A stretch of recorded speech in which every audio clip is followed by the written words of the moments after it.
Like this guy even says it. They're always like, well, you already know, man. Like I already told you. So the thing is like it depends on the way that you're asking the why question, right? If you were to ask, you can't ask like, oh, what's your why? And that's where a lot of people go wrong is they will ask things without context, right? You notice how you just use context in that call where you said, oh, like obviously you want to do this because you want to be able to do this and you want to be able to do this. It's like, okay,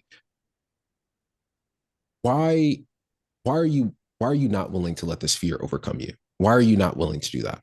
And then it points towards the fear, right? Why they need to do something in spite of being fearful. And then it's like, okay, if they say, oh, well, I want to be able to blah blah blah. And it's like, okay, but if you never overcome the fear, what happens to you being able to take your family on trips, being able to go on the vacations? It's just like be context specific about that, but don't be broad and generalized. So if you're broad and generalized, you're going to get the answer of, oh, well, I mean, I already told you that because most likely you already asked something very broad in discovery to get an answer before, right? But if it's context specific based on the constraint or the thing that's blocking them from action, they will only they will only contribute new answers, if that makes sense, that kind of build up against that constraint that you're trying to break down.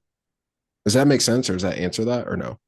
Yeah, so essentially it has to be like context heavy in terms of like really leading them down a specific answer rather than like more of a broad discovery question where it's like, yeah, so why do you want to change or why do you want to do Yeah, that? It's more just like, okay, if we keep letting this fear, get in the way of this, that, and the third, right? Like, how does that leave us? Like, what does that future look like? Will you ever be exactly. able to X, Y, Z?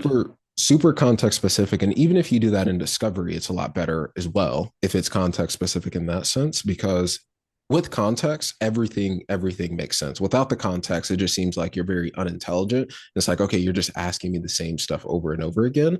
But like, why won't you let this fear control your decisions moving forward? And like, why do you need to do this? Like, remind me, why do you need to do this? Is like, you remind me why you need to do this is going to get the same thing. Tell me why you're not going to let this fear control you anymore is a completely different thing. It gives them the Mhm. ability to break out and attribute to a new identity versus being a person that stays in the same place. Does that make Yeah, sense? 100%. Hey, real quick. So, if you are in high ticket sales and you are absolutely struggling with discovery, you don't know what to do during objections, or just your pitch is a little bit shaky, overall, if you are having issues when it comes to taking money from your prospects, I want to help you.